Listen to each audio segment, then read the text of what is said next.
చేయకూడదు ఆడపిల్లలని, చాలా తప్పు. ఏదన్నా ఇబ్బంది వచ్చిందనుకోండి తప్పకుండా ఇంటిళ్ళ పాతి వెళ్ళి లాక్కుని రావాలి మన పిల్లలు మన ఇంటికి. అక్కడ కష్టాలు పడుతూ ఉండమని ఎవ్వరూ చెప్పారు. మన పిల్లలు మన ఇంటికి తెచ్చుకోవాలి. మేనమావ గారు కూడా ఉంటారు, పుట్టబట్టి తీసుకొస్తారు కదా, ఆయన కూడా ఉంటారు, నేను కూడా వస్తాను పదా అని చెప్పి. అంతేకాని శుభ్రంగా వాళ్ళ సంసారం వాళ్ళు చేసుకుంటున్నటువంటి పిల్లల్ని క్షణక్షణం తల్లులు ఫోన్ చేసి మాట్లాడకూడదు. చాలా తప్పది. ఏం పనమ్మా, మనకేం పని ఫోన్ చేయడానికి వాళ్ళ ఇంటికి? అదేదైనా కష్టం వస్తే ఊరిని ఆడపిల్ల ఉందా ఇప్పుడు వాళ్ళ రేపు తాడు తీస్తుంది, ఇంకేం లేదు. 10 లక్షలు ఖర్చు పెట్టి పెళ్లి చేసి 75 లక్షలు వసూలు చేస్తారు. యాక్ట్లు అని మన పరంగా ఉన్నాయి. అందుకని ఇవన్నీ కూడా పిల్లలకి దయచేసి మంచి నేర్పండి, సహనం నేర్పండి. ఒక సీతాదేవి వనవాసానికి వెళ్ళేటప్పుడు రాములు వారు నేను వస్తానని, నీవు ఈ రాళ్ళలో రప్పల్లో మొక్కల్లో చెట్లలో తిరగలేవు, నువ్వు వద్దన్నాడు రాముడు. అంటే అలా కుదరదు, నేను రావాలని. ఆయన్ని పంపించమంటే నువ్వెందుకమ్మ తల్లి అన్నాడు లక్ష్మణుడు. నువ్వెందుకు వెళ్తున్నావు అని అడిగింది. నా అన్నతోటి నేను వెళ్ళాలి, వెనకాల ఎప్పుడు ఉండాలంటే నీ అన్నతోటే నువ్వు ఉన్నప్పుడు నేను వెళ్ళాలి, నేను ఉండక్కర్లేదా అని అడిగింది. ఎంతో ఇబ్బందులు ఉంటాయంటే ఎక్కడ అడవి అన్న మాట వాడదు, వనము అన్న మాట మాట్లాడతారు. వనము అంటే ఒక తోటను చూడటం ఆనందం, అడవిలోకి వెళ్తున్నాము అంటే కష్టం. వాళ్ళు ఎక్కడ చూడండి వనము వనము వనము అనే వాడతారు మాట. అక్కడ ఆవిడ చెప్పిన మాట ఏంటంటే, ఈ అయోధ్యలో ఈ మహల్లో రాముడు లేకుండా ఉంటే ఇది అందంగా ఉంటుందో, ఇదేమి తెలుసు, దీనికన్నా మనం ఎంతో బాగుంటుంది, చక్కగా హాయిగా ఇద్దరం తిరుగుతాం మేమిద్దరము అని చెప్తుంది.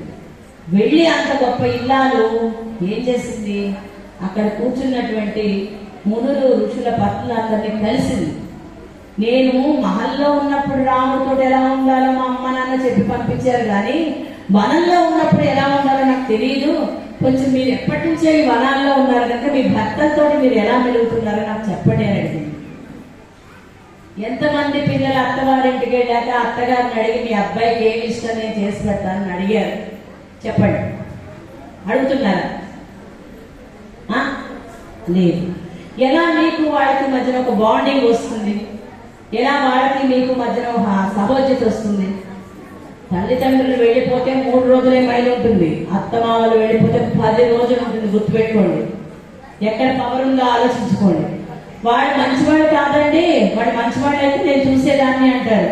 వాడు మంచివాడైతే నీకెందుకు, తాకపోతే నీకెందుకు, నువ్వు మంచిదానే కదా, నువ్వు చక్కగా చూడొచ్చు కదా. ఎప్పుడు కూడా భార్య భర్తకి సెగ కాకూడదు, గుర్తుపెట్టుకోండి. భార్య భర్తకి సెగ కాకూడదు. నీకు ఏదన్నా ఉంటే 10 సార్లు నీ అత్తగారు తిట్టినా సరే అక్కడ అదే విషయాన్ని మాట్లాడు. నాకు ఇబ్బందిగా ఉంది అత్తయ్య, నేను ఇలా పడలేకపోతున్నాను, చాలా బాధగా ఉంది. ఎప్పటికోప్పటికి ఆవిడ మామూలుగా తన కూతురు గుర్తుకొస్తుందని. అర్థమైందమ్మా? అలాగే అత్తగారు కూడా కోడలు అదే విధంగా చూడాలి. నా పిల్ల అయితే ఇలా వదిలేస్తానా, కానీ నిన్న కాక ఏమంటే 20 ఏళ్ళు వాళ్ళ ఇంట్లో పెరిగి వచ్చిన పిల్ల 2 రోజుల్లో మన ఇంట్లో అతుక్కుపోతుంది. ఎక్కడైనా ఎన్ని రోజులు పడుతుంది అతుక్కోవాలంటే కోడలు? సామాన్యమైన విషయం. అది ఏమన్నా అంటే మీ సౌందర్యానికి ఇదేం కంపారిజన్ అంటారు. ఎందుకంటే అమ్మవారు చాలా గొప్ప కోడలు. అందరం అమ్మవారిని ఆరాధిస్తున్నాం కదా, మరి అందుకనే శ్రావణ మాసంలో నోవులో చూడండి చారుమతి అంటారు, అంటారా? ఆవిడ చూసి వీధిలో వాళ్ళందరూ కూడా చాలా గొప్పవాళ్ళు అయిపోయారు. ఇప్పుడు మీరందరూ కూడా ఇల్లులా ఉన్న వాళ్ళందరూ కూడా ఇగో వీళ్ళిద్దరిని చూసి మీరందరూ కూడా సౌందర్యంలో గొప్పవాళ్ళు అయిపోయారు. అర్థమైందా? అందుకే ఇలాంటి వాళ్ళందరూ కూడా ఎంతో సేవ చేస్తున్నారు. సమయాన్ని 1 నిమిషం కూడా వృధా చేయకుండా అలా చేస్తూనే ఉంటారనమాట. 24 గంటలు వాళ్ళు పని చేసుకుంటూ ఉండాలి, వాళ్ళ ఇంటి పని చేసుకోవాలి, నేను పెట్టేటటువంటి బాధలు పడాలి. ఒక్కొక్కసారి నేను పెట్టే బాధలు కూడా కఠినంగానే ఉంటాయి, అయినా సరే అనుభవిస్తారు. నన్ను వదిలేసి వాడు ఎక్కడికి వెళ్ళి. అర్థమైందమ్మా? అందుకని ఎవరైనా ఒక బాధగా ఉండే మాట మన వెల్ విషర్స్ అన్నారు అంటే ఆలోచించాలి, ఆ లోపల నాలో ఉందేమో అన్నారని. అందుకని నేను ఎప్పుడు 100% నేను కరెక్ట్ అంటే కుదరదు.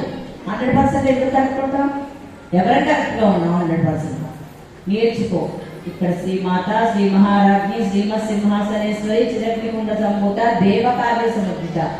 దేవతల యొక్క కార్యాన్ని చేయడం కోసం ఆవిడ దేవతలందరూ వాళ్ళ యొక్క శక్తిని ధారపోస్తే వచ్చినటువంటి మూర్తి ఆ లలితాదేవి.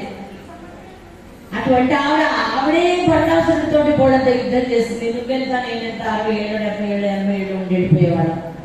ఈ ఉన్న టైంలో క్షణాన్ని కూడా వృధా చేసుకోకుండా సత్కర్మల కోసం వాడుకుంటూ ధర్మం గురించి ఆలోచిస్తూ పిల్లల్ని సక్రమమైన మార్గంలో ప్రయాణం చేయించారు. అది కేవలం తల్లి వల్లనే కుదురుతుంది. తండ్రి ఈ బాధ్యతను నిర్వర్తించలేడు. ఎందుకంటే తల్లి సాక్షాత్తు శక్తి స్వరూపిణి. అర్థమైందమ్మా? ఆ శక్తి స్వరూపిణి కనుక ఆవిడే ఈ కార్యక్రమాన్ని చేయగలరు. పూర్వకాలంలో 100 రూపాయలు సంపాదిస్తే 50 రూపాయలు ఇంటికి పంపించి 50 రూపాయలతో కూడా బతికేవారు. ఇప్పుడు ఆ బాధలు లేవుగా. పుష్కలంగా డబ్బులు ఉన్నాయి. బంగారం ఎంత రేటు ఉన్నా మనం ఏం కొనుక్కోవడం మానం, చక్కగా కొనుక్కుంటాం.